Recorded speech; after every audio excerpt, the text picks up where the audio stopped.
I'd like to call the meeting to order at 10 a.m.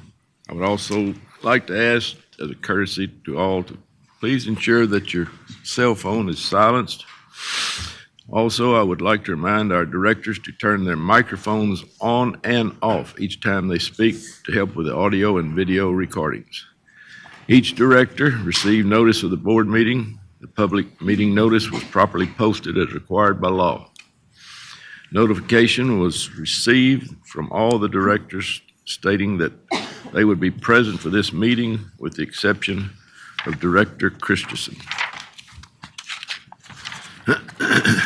At this time, I'll turn the meeting over to the General Manager and CEO for his comments.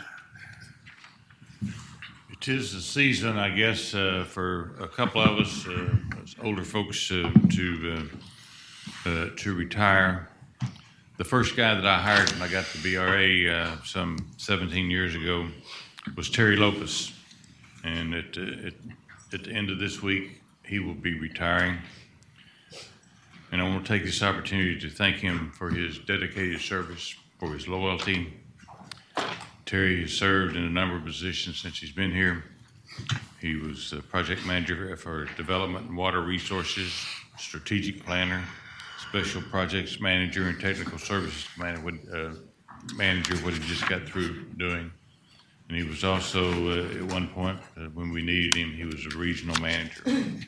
So, Terry, wherever life takes you, good luck to you, and thank you for your loyalty.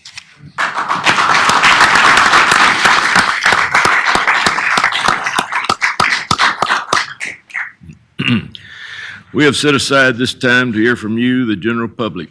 Those of you that were interested in providing comments and filled out one of the cards available at the reception's desk will be called on to approach the podium to make your comments at this time.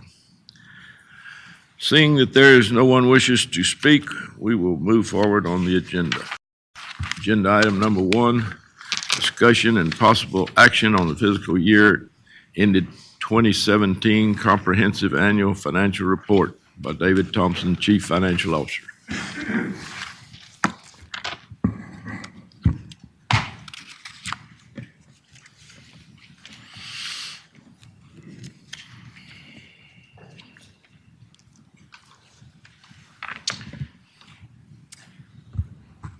Good morning.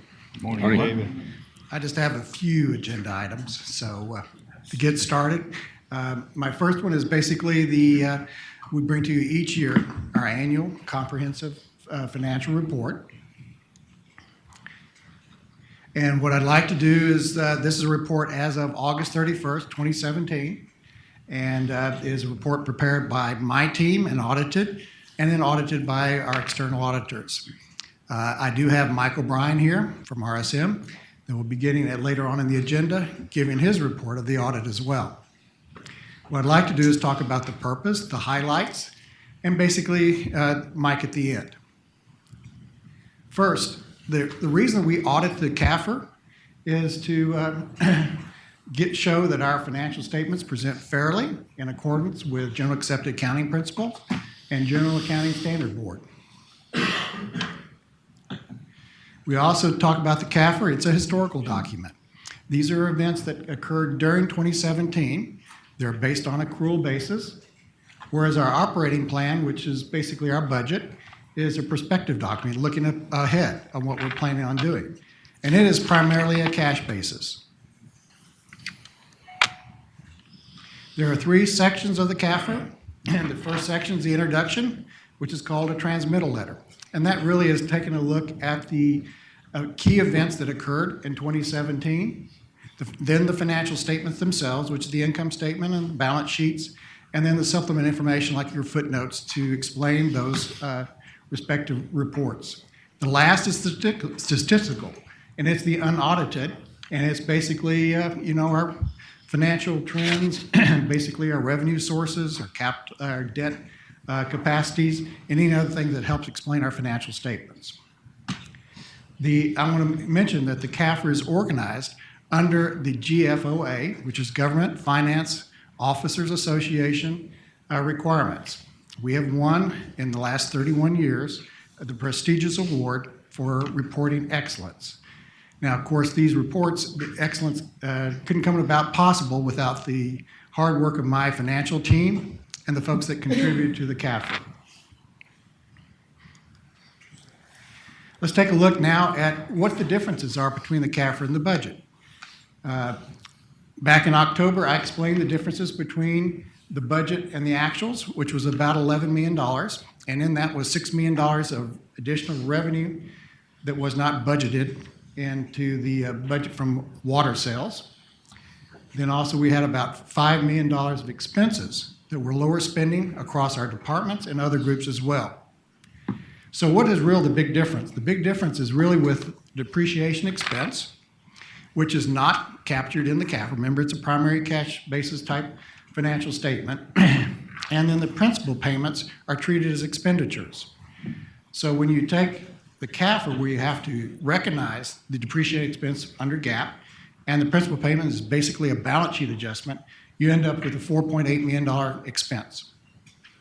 Next is the GASB 68 adjustment, which is a pension cost adjustment for $780,000 expense, which is not captured in our budget. And then last is our capital expenditures. These are like vehicles and large tools. It's also our operating projects. All of these things are captured as expenses in our budget, but basically have to be capitalized under GAAP. Now, the last thing is just looking at the 2 years presented, and the big difference is obviously the $10 million of Possum Kingdom sale that we had back in 2016.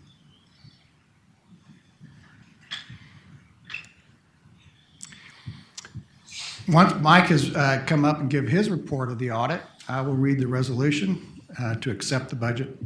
So I'll turn it over to Mike.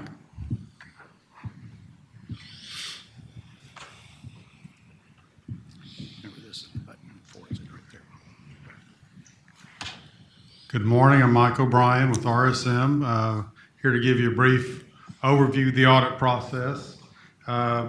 If you recall, back in late summer, I was here, went over the audit plans and timeline. So we've completed all that and we're issuing our audit report, so that's what the subject is today, is the results of the audit. Just to remind everyone, from a scope standpoint, what we've been engaged, and we are engaged by the board. We work with management, but we do get engaged and approved by the board each year. The scope of the audit is the financial statements, which David just briefed you a little bit about the numbers. So we're auditing the financial statements to determine whether or not, in our opinion, they're fairly stated in conformity with the required accounting standards. So the scope includes, of course, we do a lot of testing and review, but we do that on a test basis. Our job is to determine where the material misstatements might occur and test for that. We also assess your internal controls as part of our audit process to see if we can rely on any to reduce the extent of our testing. We don't report on internal controls, but we do review and test, particularly in the payroll and the sales and the cash disbursements area. So if we were to become aware of any material weaknesses through that process, we'd have to report those to the board in writing. Since you don't have any written report on that, that means we didn't become aware of any material weaknesses or significant deficiencies in internal controls or accounting operating procedures. So the results of our opinion is what we call unmodified, which is what you want to hear from your auditor. In our opinion, the financial statements are fairly presented in conformity with accounting principles. Another potential scope of the audit are federal and state awards. The authority does receive some federal and some state grant awards. There's rules and regulations both at the state level and the federal level for auditors about what they're supposed to do. And in that case, you have to have $750,000 worth of expenditures in both federal and state before the audit requirements kick in. So the authority's level of expenditures were below that, so the separate audits of those was not required in 2017.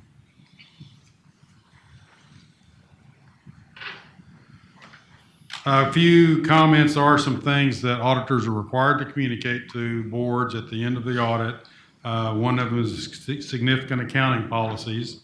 There weren't any changes in 2017. No new GASB-approved standards are required to be adopted. The authority didn't change any other accounting procedures in 2017. And the third bullet basically says the authority follows standard accounting procedures, for the industry and for the governmental accounting standards board.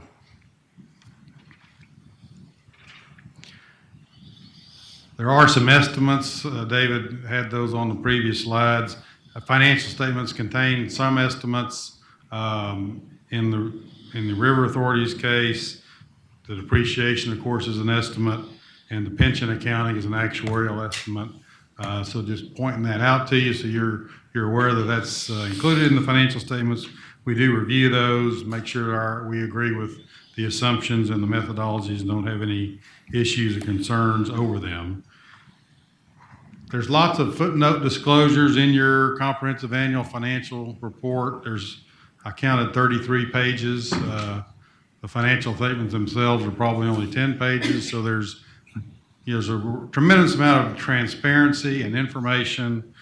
The significant disclosures are related to cash and investments, your long-term debt, revenue recognition, and then the pension accounting and the pension plans that you participate in.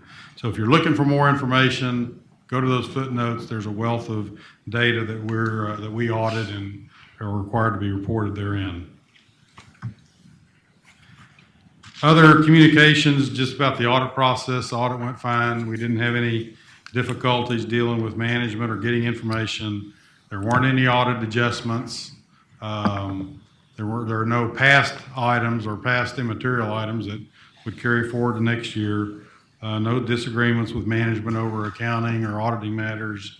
And to the best of our knowledge, management didn't consult with any other accounting firms over things that we were in disagreement over. So that's all good, and that kind of completes the required information. I just had a couple of comments about the CAFR that David mentioned. So the Comprehensive Annual Financial Report is a document that exceeds the requirements of accounting standards. There's more disclosure there than is what was required under accounting standards that we audit.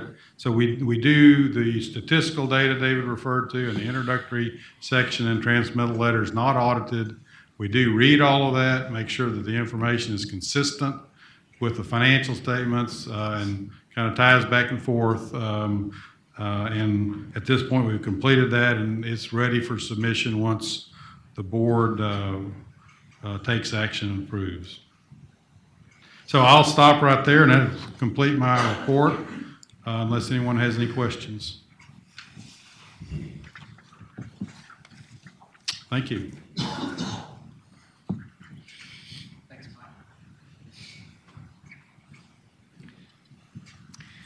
So once I read the resolution and get your acceptance of the CAFR, I will then turn around and issue the CAFR to various organizations that either have requested for it, and we also send it to bond funding type groups as well. So with that, if there's any other questions, I'll read the resolution. Read the resolution, please. Okay.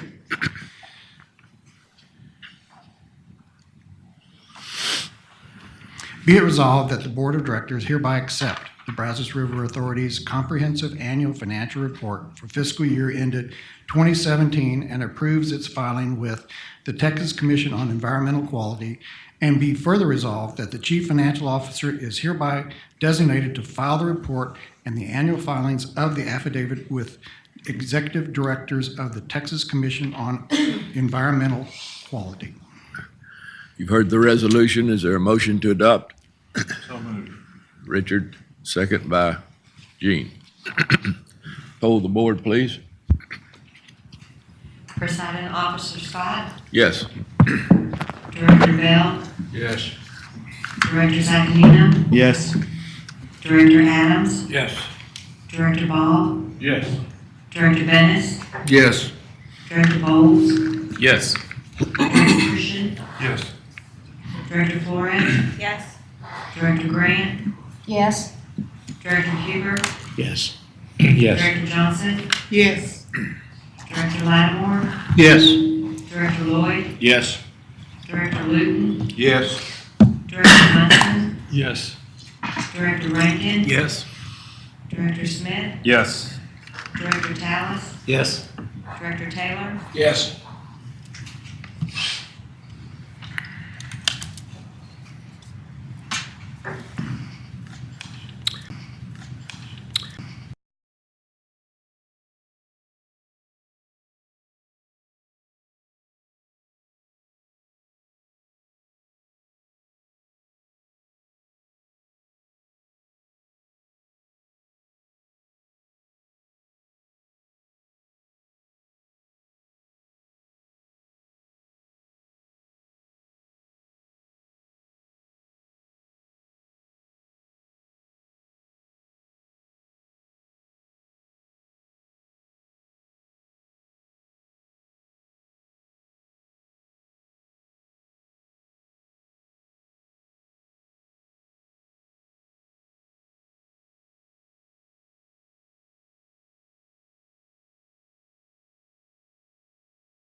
$2 million over expenditures over income.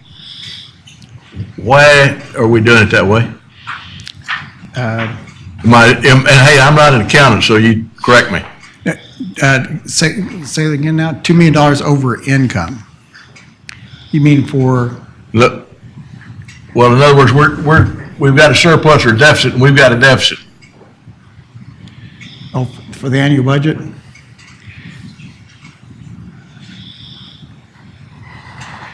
The,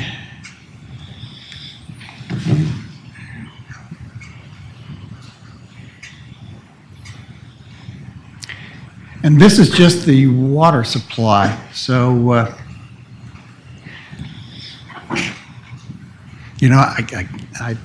top of my head, I can't answer that question, but I'll definitely get back with you on that to see.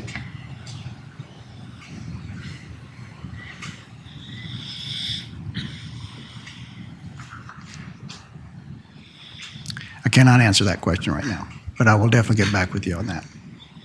Okay. I should have an answer, hopefully, before we reconvene. Good question. Still don't understand why we're doing it.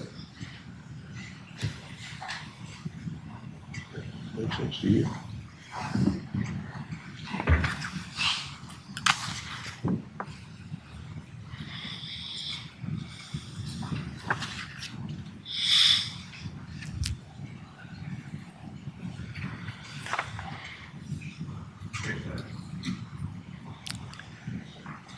I'll get back with you on that. Okay.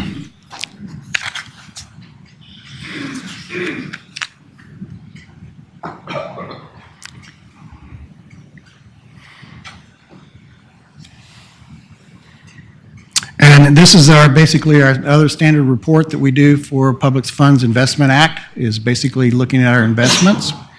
We ended the quarter at $116 million. That's up $12 million from the last quarter due to the high amount of receipts that we get for the first quarter. Right now, this is how we have our money invested. Right now, we have about 50% of it in the money market, and right now it's earning about 137 basis points, which is outbeating the 6 to 9 months, and that's pretty much how we have the breakout of that. And then the last is that the overall performance was 132 basis points, and that's beating out the Texas pool and the Treasury bills. Are there any questions?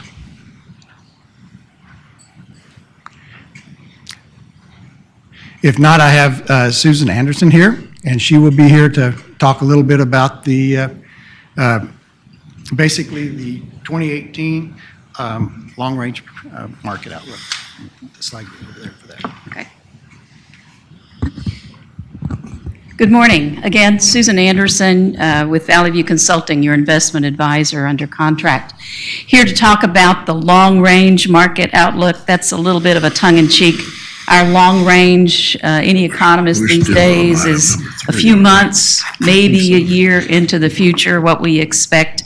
The market is changing quite a lot, as you've realized, and we are looking at continued economic improvement.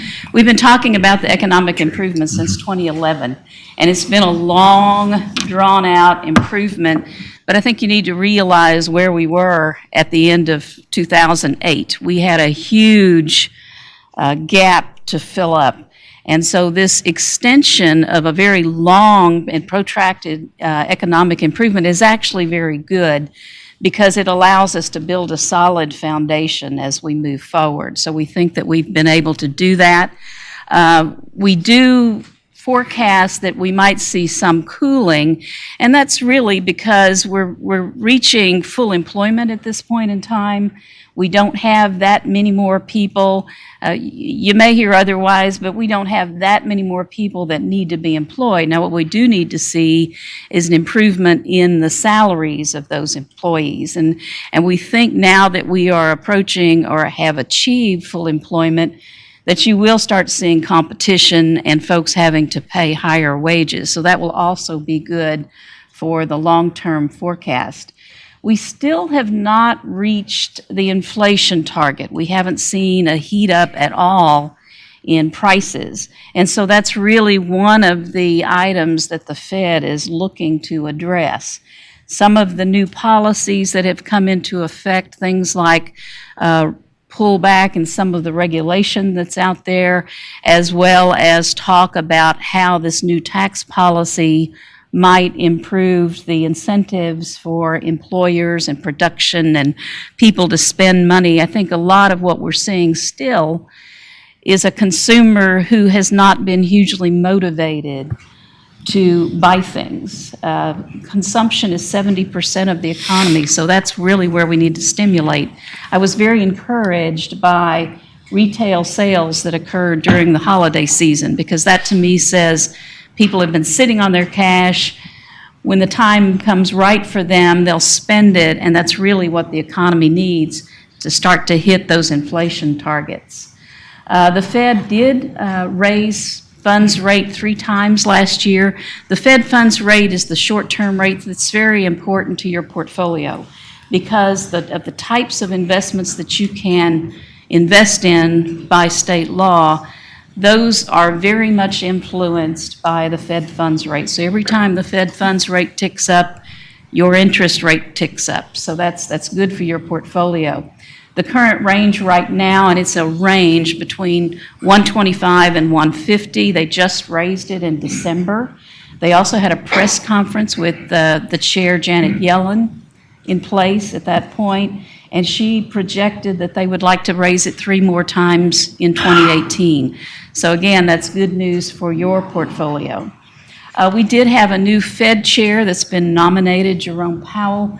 The market was really anxious when they heard that Janet Yellen would be leaving and didn't really know what kind of a pathway the Fed would be pursuing with a new chairman in place.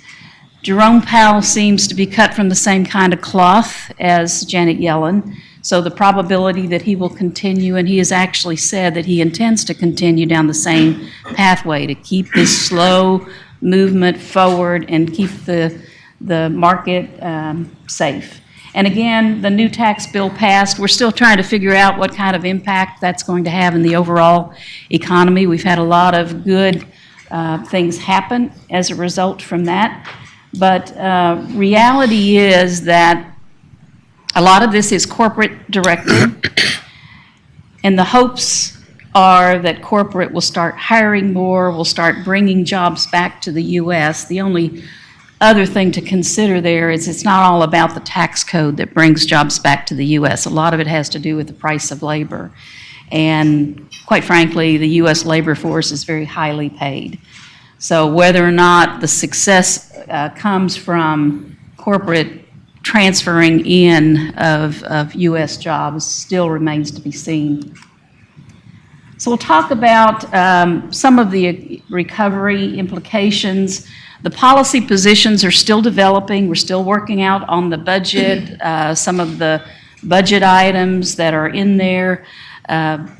So it remains to be seen. Healthcare is still hanging out there, not knowing exactly what's going to happen. And all of those decisions that will be made will directly impact the growth of the economy. So we're, hyper-focused on exactly what's happening in D.C. To see what happens with your portfolio overall. The Fed outlook, as I mentioned, was for continued improvement, but they did mention that it's not going to be fast, and they don't want it to be fast. They want it to be slow and measured and building of a good foundation. We're going to look at a few of the items that really impact the overall success of improvement. New home sales has recorded phenomenal growth. In just after November, when this group got together, and I take my information from the U.S. Census Bureau, they stopped for November in their projections. They do it again in February. Right after they met, we had a 17% surge month over month in November. That followed on about a 7% increase in October. So we've had a huge influx. One of the things that has been holding back has been the number of units that are available. The home builders have reacted and have moved the number of units for sale into the marketplace, which should help that. Existing home sales, on the other hand, it's been growing, but it has been constrained. It's only, as of right now, got about 3.2 months worth of supply. It really should have about 6 months to have enough supply to match the consumption desire out there. So as long as you have that kind of a pullback on sales, it's going to inhibit growth in existing home sales. But still, the rate and the pace of sales and consumers wanting to buy is really encouraging for the long-run results. Jobs have been phenomenal. Just since 2011, we've added 16 million jobs. Last year, we added 2 million. The year before that, 2.2. So what happened in 2008, I think everyone is fully aware. We had a huge loss of jobs over a number of years. We had a huge gap to fill. So you start out, and once the economy starts to run on all gears, we had a huge inflow of jobs month to month. It's starting to slow down a little bit because, again, we are reaching, we're already better than pre-recession levels in unemployment. We are at, this is a projection that they made back in November 2017, we are at a 4.1% actual unemployment rate, which is very good, and the Fed really considers that level, anything under about 4.5, to be full employment.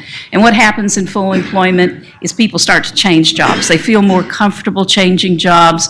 Employers have to add additional salary to those positions to encourage people to stay or people to take the jobs.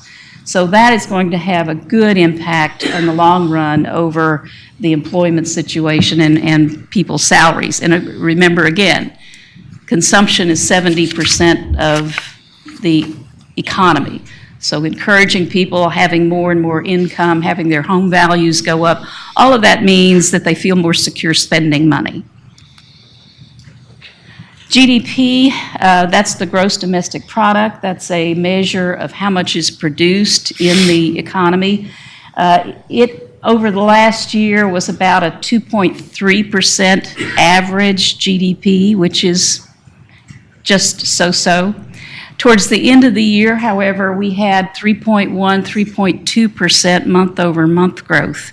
We got the early stages of 2017 fourth quarter, and when I say early stages, GDP comes in, they make 2 adjustments to the original assessment. So we've gotten the first number out, it was 2.6. I expect that that might be adjusted upward twice more, but coming on the back of a 3.2, having a 2.6, I am not concerned about that. I think it's still a very, very good number and bodes well for continuing growth. Inflation, as I mentioned, has been very, very moderate over time. The green bars are the ones that you really need to kind of look at. The blue bars are, and on that side, those are the actuals after projections. The blue bars measure everything in the basket that's available for sale, including food and energy, which are very volatile. So when they carve out the more volatile aspects of CPI, that's where you get the green bars, and that's much more stable. So we're looking at, as you can see, CPI has grown a bit. That's what we want to see. We just don't want it to get out of line and growing too fast. So again, we're good on a good pace with CPI and inflation.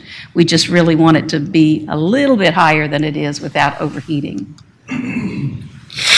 So considerations, we're going to continue to watch the Fed policies, primarily healthcare and the implications that has, along with the tax code. We're going to continue to watch the domestic job creation and earnings pressures that might come up as a result. Inflation prospects, rising interest rates, and the trade implications. When I say trade implications there, what I'm talking about is the foreign trade, because we do need to have exports and a healthy export market to continue to encourage production. The domestic housing market has been full speed ahead, just making sure that it doesn't overheat and we end up the same place we were back in 2008. And then the flattening yield curve is the one item that we're a little concerned about, and I'll show you what I mean here. The green bar was where we were last year, and you can see that rates are much lower than what they are, particularly on the short end.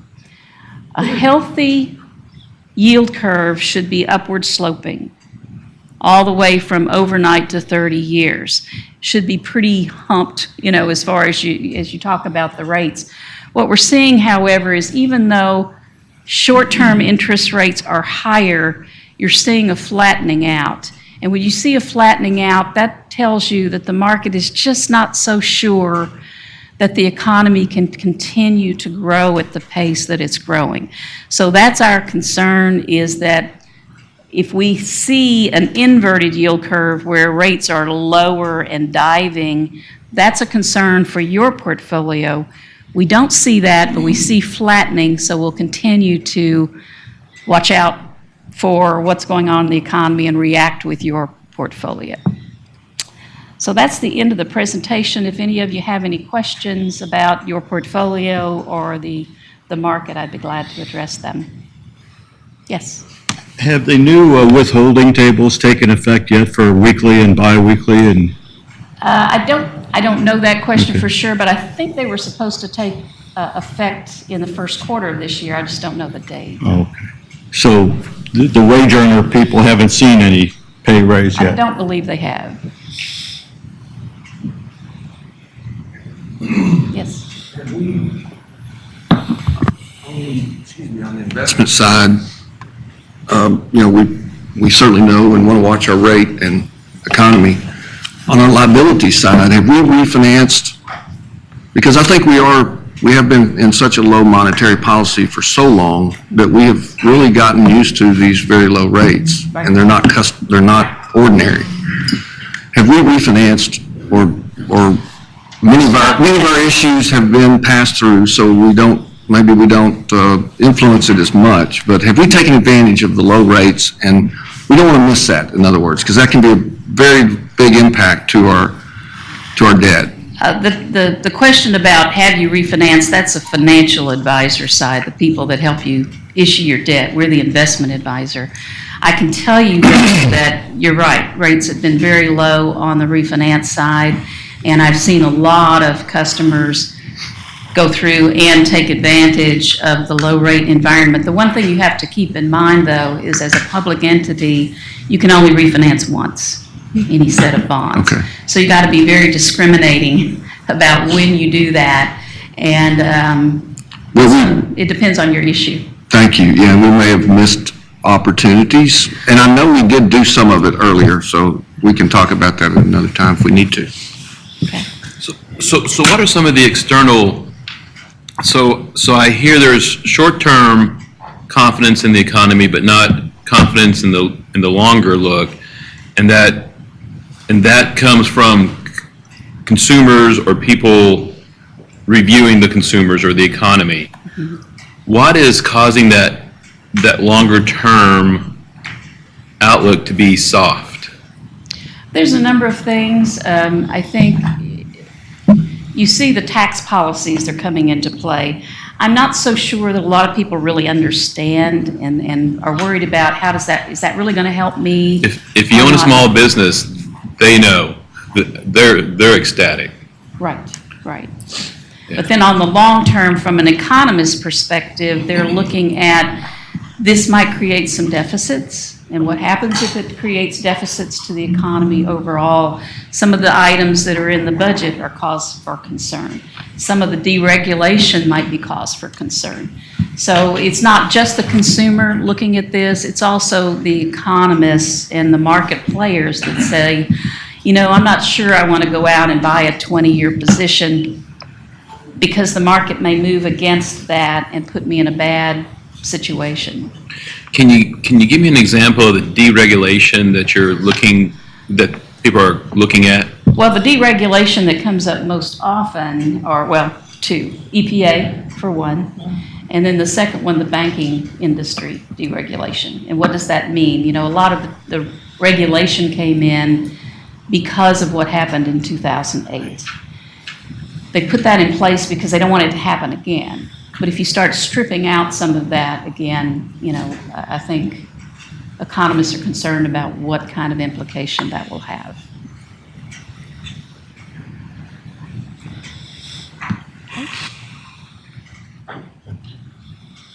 Is that it? Okay, thanks.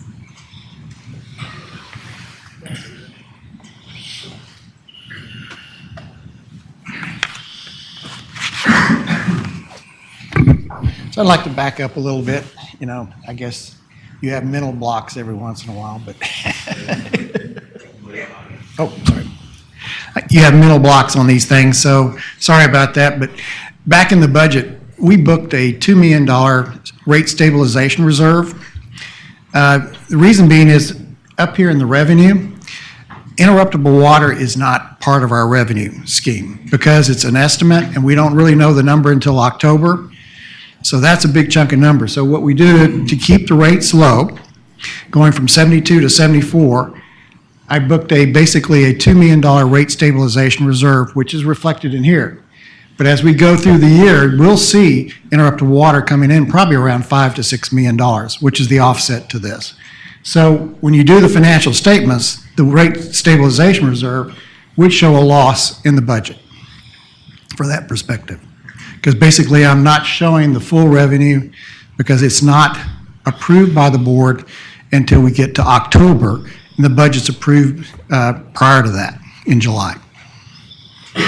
Oh, great. I appreciate you backing up and doing that. I was I'm confused, sorry. and I thought, well, we see our surplus going down and our working capital going down, and I'm thinking, well, is that the right thing to be doing? That's my point. Right. And probably what I need to do, I can do in the next, is really show the rate stabilization reserve as part of this to show that there is a positive side of this too. But, and I should know that, but my focus was now, I should have backed up to July, but hey, that's just, but I am using the rate stabilization reserve, which is what the board gave me to be able to use to keep the rates low. And maintain, keep customers happy from that, on the rates going up each year. So apologize for missing that. No, no apology needed. I just care. Go. Sure. You mentioned interruptible water supply, and when I look out the window and see the effects of this drought, is it reasonable to assume that that interruptible water is going to be present with the current conditions, or is that something that we're going to see a continuing shortfall as we go forward? I may have to ask Brad to. I thought it might be outside of your bailiwick. I've got the expert right here. There you go. I mean, at this point, if I was having to guess, I would think that there won't be impacts, interruptible water sales come October of this year. However, it's possible, if we end up in another 2011 situation that there could be some considerations there, but I wouldn't expect it at this point, given the reservoir status is still 91% full, and the climatic forecasts are really looking at a dry next couple of months, but once we get to springtime, it's kind of back to more normal conditions, and so we could be dealing with flooding again, at any time. But it's possible, but unlikely. So I guess my concern is, not unlike Leroy's, is it reasonable to dip into the reserves to cover this issue, or are we going to be looking at a shortfall come December? I don't, we've already issued contracts out for the water, and the invoice has been mailed out, and my expectations right now is that we'll come in close to what we were last year, in the neighborhood of about $6 million in interruptible water this year. Okay, thank you. One other comment on the interruptible water, we've got quite a bit of conservatism built into that calculation. If you recall, we actually go through a hydrologic calculation and then only take 25% of what that calculation shows. So it's conservative to start with, even if we are in dry conditions. Thank you very much. You bet. I think in the budget for this year coming up, I'll spend a little more time talking a little bit about what that rate stabilization reserve is and why we put the number in there for you. I think that's helps explain a little more than I can remind you again when I show this slide for it. Of course, my big question is our rate adequate to sustain ourselves? Are we charging enough for the water? The rate is based off the expenses that we have, and the revenue, the adjustment for rate stabilization is for the revenue itself. So we base the rate on the O&M expenses for the year. So when interrupted water comes in, it does supply that deficit that we have for it. But the rates are set based off the O&M expenses. We put 100% of that in. Rate stabilization reserves only against the revenue. Okay, thanks. There's a slide that we had maybe a couple of years ago that showed all of the pieces that go into making Yes. our rate. You might find that slide, it has like these big, they have buckets. Yep. They have buckets.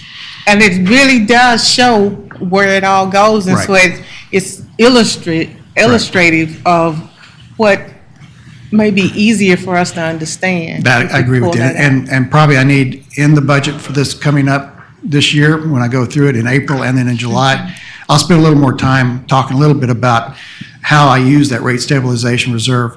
And the real intent is to keep growing the rate, but not growing the rate at astronomical levels of 5 or 6%, but at 3%. And my hope is as we go through with SysOp water and some of the other ones that are coming in, that will be at the rate that we want to keep at going forward. Then we kick in things like Allen's Creek and those expenses that come up that really will cause the rate to go up. I'm trying to avoid the hockey stick look at the rates out in the outer years, and so that's really what I'm trying to use the rate stabilization reserve for. Thank you. Okay. At the end of this report, Yeah, oh, yes. So that concludes that piece, and we'll move all on. right, to- agenda item number 4, discussion and possible action on annual review and adoption of Brazos River Authority Investment Policy by David Thompson. And each year I bring to you basically to adopt our investment policy. And there were two House bills that did have an impact to our, somewhat of an impact. Basically, prior to House Bill 1701, all bankers and broker groups basically all groups had to give a certification to us to say that they had read our policy and would abide by our policy. And what House Bill 1701 did, it says basically the certification is only required by basically the local government investment pools, which is our Texas pool, and discretionary investment management firms, which we do not have. So that's the one House bill which changes our policy and the way we work with our bankers and our basically our brokers. Next was House Bill 2928, which basically said that the Federal Home Loan Bank is a U.S. agency for collateral purposes, and we do use that Federal Home Loan Bank. The other were minor changes. It really didn't impact it, and the red line of the document itself is in your package that you got. And other than that, I'd like to read the resolution, if there's not any questions, to adopt the policy. Read your resolution, please. Be resolved by the Board of Directors of Brazos River Authority that is reviewed and hereby adopts the Brazos River investment policy, including the investment strategy statements, approved broker, dealer list, and approved training sources as presented to the Board of Directors of Brazos River Authority on January 29th, 2018, and shall record any changes made to either the investment policy or the investment strategies. You've heard the resolution. There's a motion to adopt. Munson, second by Bennett. Hold the board, please. Presiding Officer Scott, Yes. Director Bell, Yes. Director Tacanino, Yes. Director Adams, Yes. Director Ball, Yes. Director Bennett, Yes. Director Bowles, Yes. Director Christian, Yes. Director Flores. Yes. Director Grant, Yes. Director Huber, Yes. Director Johnson, Yes. Director Lattimore, Yes. Director Lloyd, Yes. Director Luton, Yes. Director Munson, Yes. Director Rankin, Yes. Director Smith, Yes. Director Tallis, Yes. Director Taylor, Yes. Agenda item number 5, discussion and possible action on fiscal year 2018 budget amendment by David Thompson. As you know, back in July, we approved our capital budgets, and during that time, we start this budget process back in the April timeframe, March and April timeframe. We project that sometimes we will be spending the monies in the FY17 budget for those capital projects, and some of these are multi-year projects. I did have one that we did not spend the $55,000 in the FY17 budget. This is for the parking lot assessment and the repairs. And now we do need to spend the money in FY18. So what this resolution just says is the unspent money in 17, I'd like to get approval to add it to the budget for FY18. So are there any questions? No questions. Read your resolution, please. Be it resolved that the Board of Directors of Brazos River Authority hereby authorizes and approves the amendments to the fiscal year 2018 capital project budget as follows. Increase the central office parking lot pavement assessment and repair FY 2018 budget by $55,000 from its current level of $25,000 to $80,000. You've heard the resolution. There's a motion to adopt. Grant and Rusty. Hold the board, please. Presiding Officer Scott, Yes. Director Bell, Yes. Director Zaccanino, Yes. Director Adams, Yes. Director Ball, Yes. Director Bennis, Yes. Director Bowles, Yes. Director Christian, Yes. Director Flores. Yes. Director Grant, Yes. Director Huber? Yes. Director Johnson? Yes. Director Lattimore? Yes. Director Lloyd? Yes. Director Luton? Yes. Director Munson? Yes. Director Rankin? Yes. Director Smith? Yes. Director Tallis? Yes. Director Taylor? Yes. Agenda item number 6, discussion and possible action on ratification of the 2018 rates for the replacement water supply agreement by David Thompson. All right, let's talk a little bit about the replacement water supply agreement. Were created as a negotiated settlement in the rate case of 1991. And there were 14 agreements for a total of 99,000 acre feet. And this is referred to as the two-tier because of the two types of rates. One is called the used water, which is the election water, and then the one that's not used, which is the option water, at half the rate. Back in July, in the budget itself, I gave you an estimated rate of what we thought they could be at, but we have to wait per the agreement until November's Consumer Price Index comes out in order to calculate the actual rate. And this rate is basically put together with a special formula from the rate case. We send letters out to the 14 customers that are out there in December notifying of the proposed two-tier rate. But then we have to come back per the agreement and get the board to ratify the rates once they're finally calculated. And the rates went from $27.04 to $27.30, and the option rate's half of that, which is $13.52 to $13.65. Once this is approved, then we mail out the bills to the customer for payment. Are there any questions on that? This is a small. Sure. Even asked, but I don't know anything about this rate case. Was it, because it was 91, you said? It was 1991. Somebody challenged the rate and it went to where? Of course, I wouldn't hear maybe It doesn't really. Predates a number of us in this room. From reading the transcripts of that case, Brazos River Authority proposed to build what's known as the Bosque Reservoir, or Lake Bosque, which is upstream of Lake Waco. Actually went ahead and issued debt and then calculated rates that were necessary to support that project. Went out and solicited our customers to increase their cost of water, and there was a reluctance, which turned into the rate case.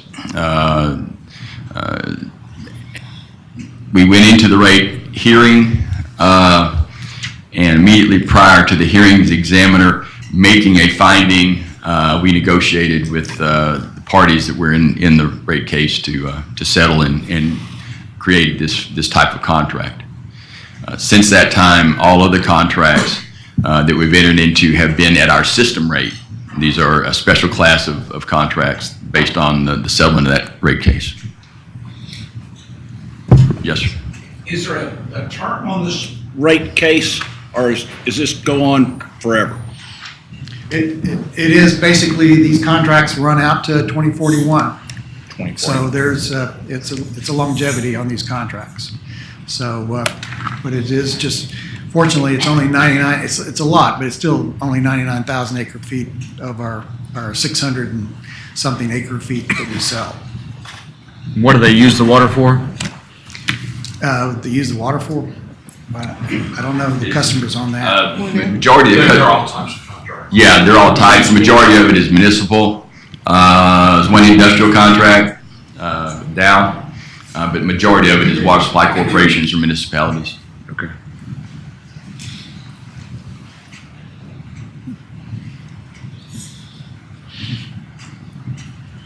Any other questions? If they option to use the not used water, does it then go to the used water rate? Yes, Yes, it's activated. yes. And once they opt for the election water, they have to continue to be billed for that election water. Once they do it, they're hooked onto it, either whether they use the water the next year or not.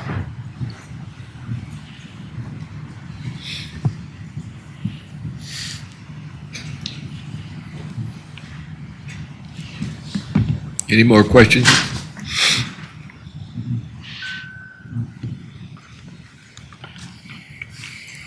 With that, I'd like to read the resolution. Read your resolution. Okay.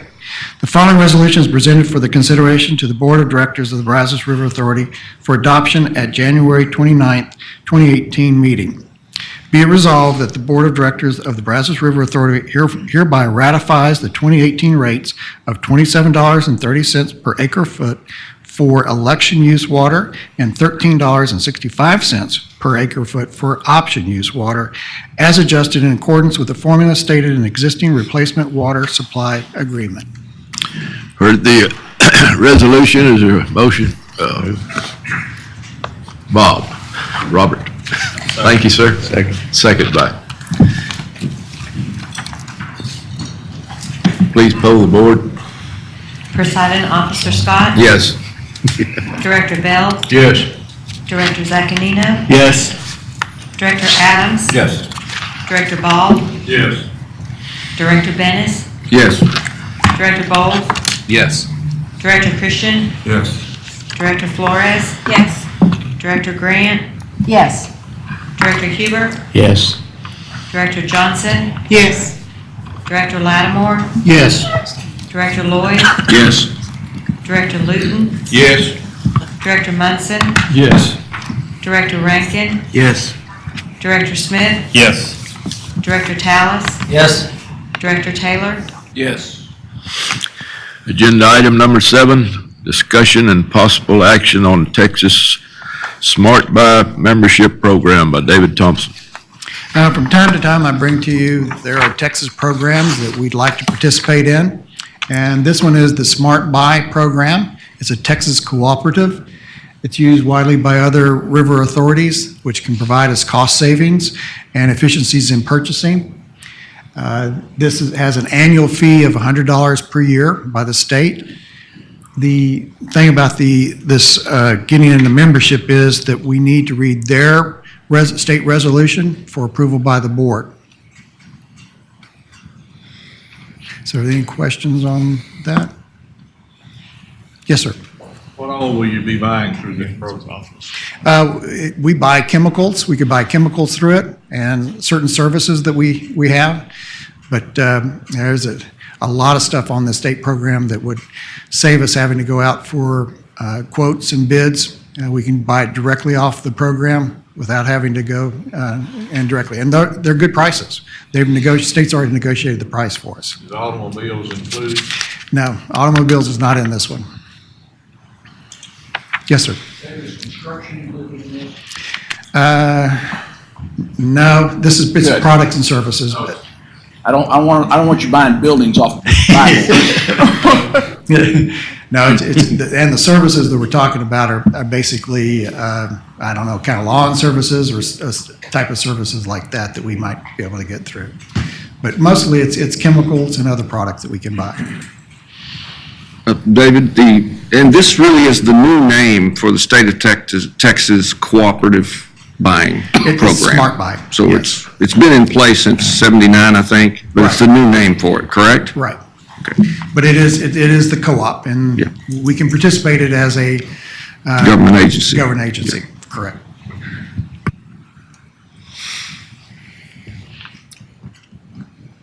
Go ahead. All righty.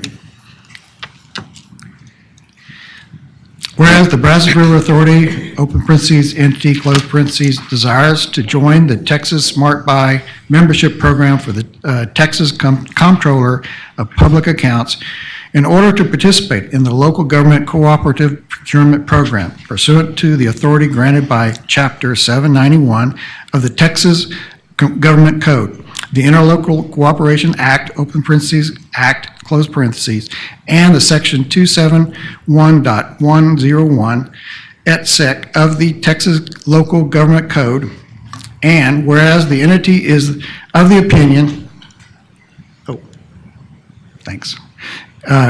whereas the entity is of the opinion that participation in the Smart Buy program membership program is the best interest of the entity in order to achieve efficiencies and potential cost savings. And whereas the Texas Comptroller of Public Accounts is authorized to provide purchasing services for local governments pursuant to Section 27.082 and 271.083 of the Local Government Code and,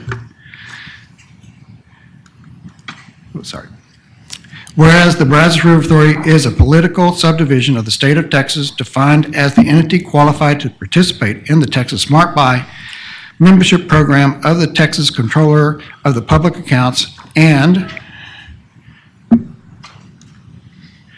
now that therefore be it resolved that a request be made to the Texas Comptroller of Public Accounts to approve the Brazos River Authority for participation in the Texas Comptroller of Public Accounts Cooperative Purchasing Program in accordance with the requirements of 34 TAC 20.85 Administrative Rules, and the agents of the records purchasing manager, purchasing agent are authorized to execute any and all documents for the Brazos River Authority pertaining to its participation in the Texas Comptroller of Public Accounts Cooperative Purchasing Program, and be it further resolved that the Board of Directors of Brazos River Authority authorizes the Brazos River Authority to pay annual participation fees established by the Comptroller of Texas Comptroller of Public Accounts. Be it further resolved that the Board of Directors of Brazos River Authority authorizes the General Manager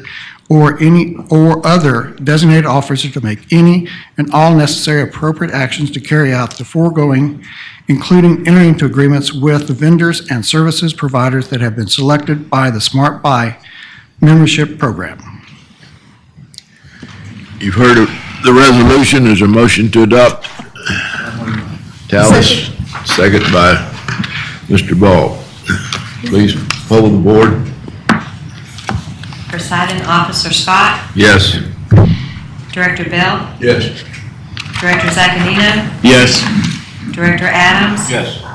Director Ball, Yes. Director Bennis, Yes. Director Bowles, Yes.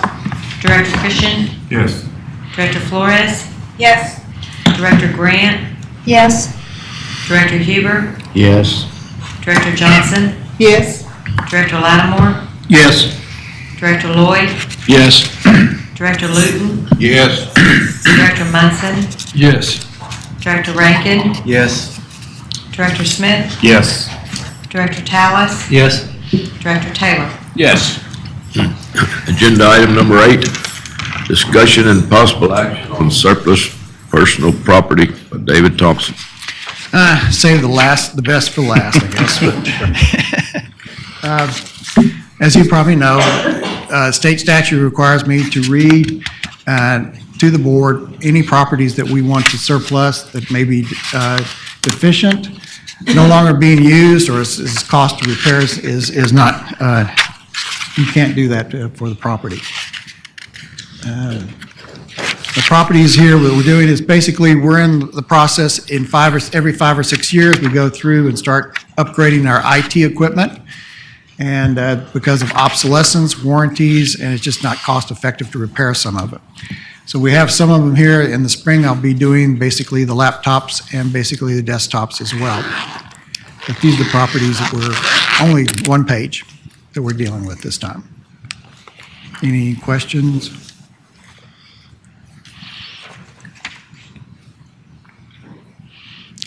I'd like to read the resolution. Read your resolution, please. Be resolved that the Board of Directors of Brazos River Authority hereby authorize the General Manager, CEO, to dispose of the following surplus personal properties under the terms and conditions that are in the best interest of Brazos River Authority. Be it resolved that the Board of Directors and the General Manager, be it resolved that the Board authorizes the General Manager and CEO in certain instances to continue to use and/or maintain previously authorized surplus properties in a manner that is the best interest of Brazos River Authority until appropriate replacement property is received and placed in service. Items no longer needed, repair, or not cost efficient. The information technology, we have 57 Dell monitors, 27 Hewlett-Packard printers, 8 boxes of toner, 2 boxes of miscellaneous peripheral containing keyboards, mice, speakers, laptop, docking stations. In the Central Basin, we have 16 PowerWave 5125 battery backups and 4 Capital Control chlorine feed room chlorinators. Heard the resolution, motion to adopt. Jim Lattimore, second by Munson. Please poll the board. Presiding Officer Scott, Yes. Director Bell, Yes. Director Zacanino, Yes. Director Adams. Yes. Director Ball, Yes. Director Bennis, Yes. Director Bowles, Yes. Director Christian, Yes. Director Flores, Yes. Director Graham, Yes. Director Huber, Yes. Director Johnson, Yes. Director Lattimore, Yes. Director Lloyd, Yes. Director Luton, Yes. Director Munson, Yes. Director Rankin, Yes. Director Smith, Yes. Director Tallis, Yes. Director Taylor. Yes. Item number 9, discussion and possible action on Brazos River Aluminum Aquifer, Phase 2 by Jim Forte. The Brazos River alluvium aquifer is a pretty unique element in the state. It's actually made up of the various meanders of the river over geological time, which created cells of gravels and different types of sediments. And in some of those cells, groundwater is contained, and in the basin, it's used primarily by agriculture for irrigation purposes. The Brazos River alluvium starts up practically just downstream of Lake Whitney, follows the course of the river all the way down into Fort Bend County. It's generally no deeper than 100 feet, has no interface with any of the other aquifers, and if you're familiar with aquifers in the state of Texas, most of them go from a southwest to a northeast alignment, and again, the Brazos River alluvium is pretty unique in that it follows the river course. The Colorado River doesn't have a alluvium like this, neither does the Trinity, so we're pretty unique. The alluvium, for our purposes, is divided into three segments. The northern segment, which is Bosque, Hill, McLennan, and Falls County. Middle segment, further down basin, Burleson, Brazos, Robertson, and Milam County, and then on down, Austin, Fort Bend, Waller, Washington, and Grimes County.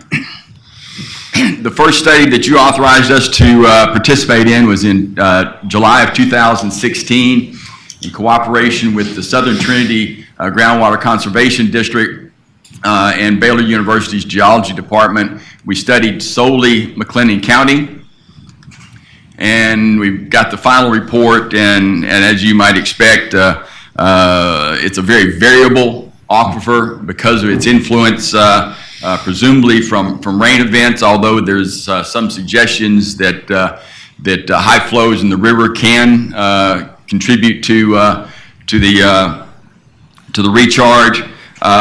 We found varying water qualities from almost drinking water quality to almost non-potable, and there are still unanswered questions based on the sampling that we did solely in McLennan County in just how does the aquifer recharge. How does it act with the river? How is the water quality influenced? And then lastly, as a water supply strategy, how much water can it produce and where?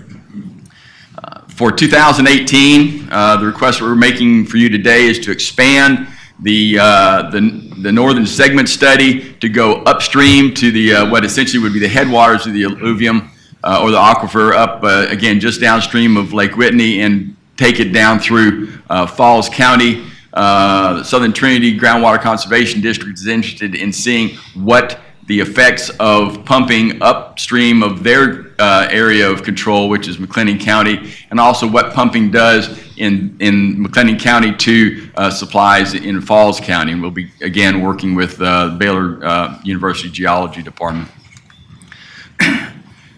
We're going to continue to work with landowners and/or sink our own wells, or the Baylor will be sinking their own wells to expand on the knowledge of the characteristics of the aquifer. In addition, because Southern Trinity's jurisdiction is confined to McLennan County, they feel that the Falls County work is consistent with their mission. But anything outside of the northern segment, we're going to have to go down to the middle segment and southern segments to find some participating partners, either another groundwater conservation district or someone that we can participate with and continue the research. This first year, again, we're going to continue the northern segment activity, and this is all that we're going to be talking to you about funding at this time. And again, as we work with Baylor University to identify other partners, we'll get out into what will ultimately be a five-year study and a full formal report that will be able to more clearly understand the characteristics of the aquifer throughout the entire basin. And I've got a resolution. I can answer any questions anybody might have. Yes, sir. Thank you, Jim. I'm making this comment because of one of my interest, I should say. But the oil and gas sector is quite active right now in the Robertson, Burleson, Brazos County area.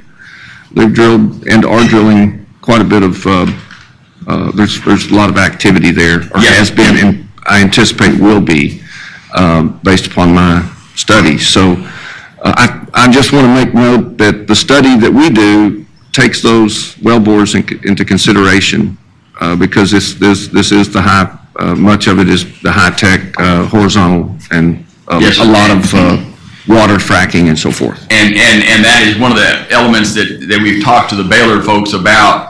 Up until now, the common method of accessing the aquifer is just to vertically drill. And the interesting aspect of the aquifer is that you can drill a well right here, and it may produce sufficient water to irrigate, cropland. You can move 50 yards away, and you can keep drilling and drilling and drilling, and all you're going to come up with is gravel and clay, because you miss one of these cell formations that holds the water. And they have talked about, well, if we could identify where all the cells were, could you connect them horizontally? And that's one of the things that ultimately at the end of the 5 years, we'll have some answers to those types of questions. About how deep is that aquifer? Average, about 100 feet. It's not a very deep aquifer. The wells in McLennan County are 20 to 30 feet deep, and that's it. That's all they need to get down. If they find a good cell to produce water for irrigation, not too many municipal type uses of it up around here, and we'll be looking at that. Again, it's not that reliable. When you start pumping out of it, it hadn't rained, it's going to go down. Sure. The unique thing about it is that when it does rain, it recharges rather quickly, as opposed to some of the major aquifers that are deeper, where their recharge zones are far, far away. The Trinity, for example, its recharge zone is up near Wichita Falls. It hardly receives any recharge at all. Thank you. But it's recharged by the river, right? That's one of the questions. That is one of the questions. And I think what he's asking is not about how is it accessed, but how does an oil and gas operator pumping it out impact potentially the river? And they're saying that's being evaluated in this study. And that's the $1 million study. What is during low flow times, and they start taking water out of that alluvium, what are the impacts? How would that impact senior calls if they're senior calls? How is that water interacting with the river? That's the $1 million question. And it's going to be better to have science in 5 years than just take somebody's word for it. So, that water seems like it's going to vary with what's going on the top of the ground. So a lot of times you may find a nice area that has some good water in it, but then it depends on who's up there, if there's cattle on the ground, or it's very iffy when you look at it, if whether or not that could be a significant source of water. It's good to have that information when drought times comes, because we may not be as picky about the water, but it's still It's a good scientific study. And in the future, That's what I'm saying. if we find a productive area of the alluvium aquifer, it may be that we'll be able to offset selling a customer surface water and reserve that surface water for a downstream municipal or industrial customer, and that local irrigator can access that alluvium water and keep the demand off of our surface water. Sounds good. It's Yeah. just, That like I say, sounds good. it's one of those where it's the least understood, least studied aquifer from tip to tip, and that's what we need to do, is get a good database. There was another question over here, and Well, I think you just answered my question. I was interested in how we were spending money here and how that fits into the overall mission of the Brazos River Authority, but I think you just answered that. So this at some point could be a source of water for our customers. Very easily could be, or to offset, I mean, you know, like I say, if we can reserve that water for a more beneficial use, I'm not saying that agriculture is not beneficial, but if an agricultural user can take the variety and the variability of that water and use it for their purposes, to where we can commit firm surface water to a municipality that needs that firm water, then we need to be able to make that judgment with good data. That's good. Thank you. Yes, sir. Director Taylor, did you have a question? So, if I'm catching this correct, the question is it groundwater or surface? I mean, groundwater or surface water would be the question. That is the question. That is the research question. So when we're arguing over who owns that water. Does the landowner own it or does the river? That's what the argument's going to be. So the question is, how is it replenished? And there are opinions, you know, on both sides of that question, and that's what we want to resolve, and look at the water quality in these cells will tell us something, because we can check the ions and those match, you know, what's flowing in the river, and I say, it's just it's a new topic, it's a aquifer that's being used but really not understood. So how long term a study is this? We're approving 1 year's budget, but We're going to go probably 5 years. Finish up the northern segment, year 1. Yeah, there it was. Then get into the middle segment, and then the southern segment. And again, being very deliberate, making sure that we have sufficient sampling to reach conclusions that are viable. Let me say something. In Burleson County, they're controlled by the Post Oak Savannah Groundwater District. Correct. And they have to be permitted, and they're recorded in the county by the Groundwater District. And all the fracking that's going on now, the landowners they can choose to use that water for cotton or corn or maize or what have you, or they can contract with the oil company for frack water. Yep. But I recall, Phil, I don't know if you recall, maybe 10, 15 years ago when you were in Brazos County, you mentioned something about the alluvium, and there was some eyebrows going up as to whose water you were talking about, because the local ranchers and farmers think that they've been using it for hundreds of years. And so it's good you're starting up north, I think, to figure out what's happening. Yes. Okay, thank you. Anybody else? I've got a resolution. Read your resolution. The following resolution is presented for consideration to the Board of Directors of the Brazos River Authority for adoption at its January 29, 2018 meeting.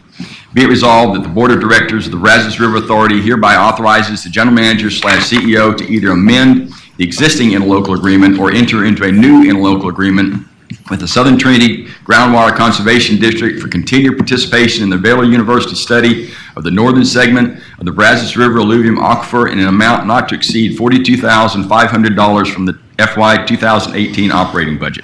Okay, you've heard the resolution. Motion to adopt. Robert, second by Mr. Ball. Please poll the board. Presiding Officer Scott, Yes. Director Bell, Yes. Director Zaganino, Yes. Director Adams, Yes. Director Ball, Yes. Director Bennis, Yes. Director Bowles, Yes. Director Christian, Yes. Director Flores, Yes. Director Grant, Yes. Director Huber, Yes. Director Johnson, Yes. Director Lattimore, Yes. Director Lloyd, Yes. Director Luton, Yes. Director Munson, Yes. Director Rankin, Yes. Director Smith, Yes. Director Tallis, Yes. Director Taylor. Yes. Agenda item number 10, discussion and possible action on amending a deed restriction for a tract of land out of the J.L. Chavert Survey, abstract number 4 in Limestone County by John Dixon, property administrator. Good morning. My name's John Dixon. I'm the property administrator from the Brazos River Authority. This resolution is to amend a deed that the Brazos River Authority executed in 1990 to Limestone County. In the spring of 1990, the Limestone County approached the Brazos River Authority about taking ownership and maintenance of Part 2 and 3 at Lake Limestone. And that operation has been going on for 28 years. They've maintained it. Last year, Limestone County, along with the Limestone County Emergency Services District Number 2, which Vernon Davis, their president, is here this morning. I'd like to welcome him. Approached the Brazos River Authority about amending the deed, which specifically says that these properties are to be used for recreational purposes only. And if they're not, they will revert to the Brazos River Authority. And what we would like to do is amend the deed for Part Area 3 to allow for a fire station. A fire station in this area will complete the Emergency Services District's plan. They currently have 2 fire stations. This will provide a third. The property is approximately 20 acres. What the Emergency Services District will occupy will be about less than 1 acre. I believe you're going to house 2 trucks there initially and eventually plan to have a boat. We feel that the addition of this fire station in this area will aid the community and the lake as a whole. We would need to amend the deed to allow for this fire station. And if y'all have any questions, we'll try to answer them. If not, Mr. Davis might help us. How did you decide on 20 acres? I am not sure. That was back in 1990. And Park Area 2 is around 19 acres and Park 3 is around 20 acres. And I'm not sure how those amounts were determined. The area per Park 3 was acquired from 2 property owners that had larger holdings. And it may have been the road, FM 1331, that goes through there. They wanted to go to that boundary, and that's just how it's surveyed out for that acreage. You have the lake on one side and the FM road right there on the other. That would be my explanation how the physical boundaries, that's just the acreage that it turned out to be. We're only changing the deed on the area that's going to be used for the fire station, not the rest of it? No, the rest of the deed will remain intact. Sounds like a good idea. I wouldn't be opposed to removing the restriction off of all 20 acres. I mean, I can see as development occurs, it would alleviate the issue of them coming back periodically. Those services change, the equipment changes, the access changes. So I know that the ESDs need to be able to plan in the future as well, and that seems like a prudent spot. If the BRA can't work with the ESD, I think that would be one of our main goals. So, okay, we can look at the resolution and see if it specifies the 1 acre or not, which I don't believe it does. Good. There are other conditions in the deed that, of course, we'll want to remain in place as far as environmental regulations, and we'll also maintain a flood easement to where we can inundate the property. And I would suspect that the property owners in that area would be happy to have the extra protection. Yes, sir. I believe they're going to have a brush truck and a pumper truck there, and there's a 500 home circumference for this fire station that this is going to cover. There are other 2 stations that are over on the below Park 2 and out by FM 937 and FM 3371. I believe there are 19 volunteer fire departments in Limestone County. This one will really benefit Lake Limestone and the residents in that area. This is a positive thing. I believe I have a resolution if there's no more questions. No more questions? Read your resolution, please, sir. Be it resolved that the Board of Directors of the Brazos River Authority hereby authorizes the General Manager, CEO, to execute any and all documents needed to amend or modify the special warranty deed dated April 30th, 1990 to Limestone County to allow for the construction and use of a portion of the property for a fire station. You've heard the resolution. Is there a motion to adopt? Cynthia and Munson. Oh, that's John Henry. I'm sorry. John Henry, seconded. Please poll the board. Presiding Officer Scott, Yes. Director Bell, Yes. Director Zaccanino, Yes. Director Adams, Yes. Director Ball, Yes. Director Bennis, Yes. Director Bowles, Yes. Director Christian, Director Christian? Christian. Bob. Bob. You vote? Sorry. Yes. Director Flores. Yes.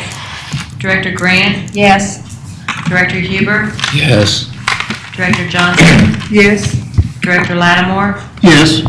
Director Lloyd. Yes. Director Luton. Yes. Director Munson. Yes. Director Rankin. Yes. Director Smith. Yes. Director Tallis. Yes. Director Taylor. Yes. Agenda item number 11. The Board of Directors will conduct a closed meeting in the executive session on the following matters. A, to consult with attorney pursuant to the authority granted by Section 55.071 of the Texas Open Meetings Act, codified as Chapter 551 of the Texas Government Code relating to the Systems Operation Permit. B, to consult with attorney pursuant to the authority granted by Section 551.071 of the Texas Open Meetings Act, codified as Chapter 551 of the Texas Government Code, relating to the Brazos River Authority, DeCordova Bend Dam North and South hoist trolley replacement, including Project A and Project B located at Lake Granbury. Item C, to deliberate the appointments, employment, evaluation, reassignment, and duties of the general manager, CEO position pursuant to the authority granted by Section 551.074 of the Texas Open Meetings Act, codified as Chapter 551 of the Texas Government Code. If you are not specifically involved in the presentation of the first executive session agenda item, please excuse yourself from the boardroom at this time. With each executive session agenda item, time will be allowed to clear the boardroom and call the next presenter. We ask that the public please wait in the break room in order to keep the hallways clear until the executive session is finished. The Board of Directors will now enter the executive session at 11:32 a.m.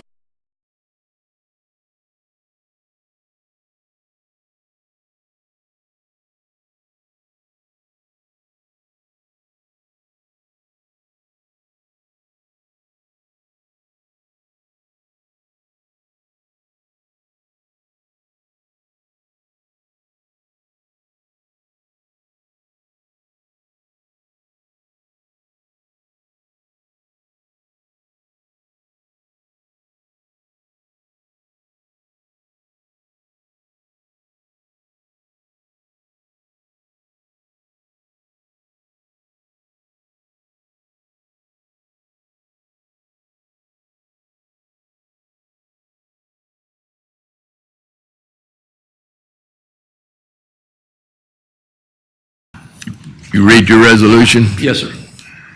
The following resolution is presented for consideration to the Board of Directors of the Brazos River Authority for adoption at its January 29, 2018 meeting. Be it resolved that the Board of Directors of the Brazos River Authority hereby authorizes the General Manager, CEO, to take any and all necessary actions to facilitate the completion of engineering and construction services for the Day Cordova Bend Dam North and South Hoist Trolley Replacement Project, Project A and Project B at Lake Granbury. You've heard the resolution.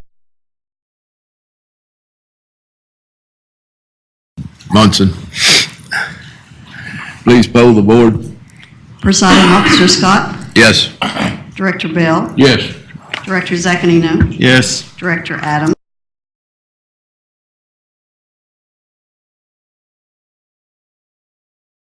Christian, Yes. Director Flores, Yes. Director Grant, Yes. Director Huber, Yes. Director Johnson, Yes. Director Lattimore, Yes. Director Lloyd, Yes. Director Luton, Yes. Director Munson, Yes. Director Rankin, Yes. Director Smith, Yes. Director Tallis, Yes. Director Taylor. Yes. Okay, at this time we'll break for lunch. Lunchtime already? Hallelujah.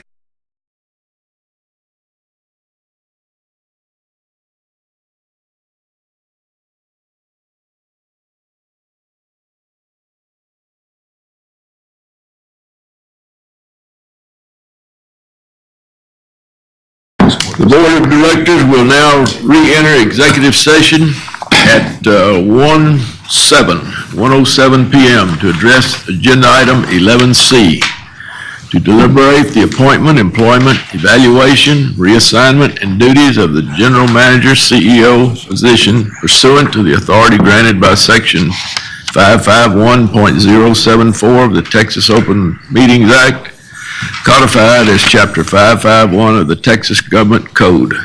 If you are not specifically involved in the presentation of this executive session agenda item, please excuse yourself from the boardroom at this time.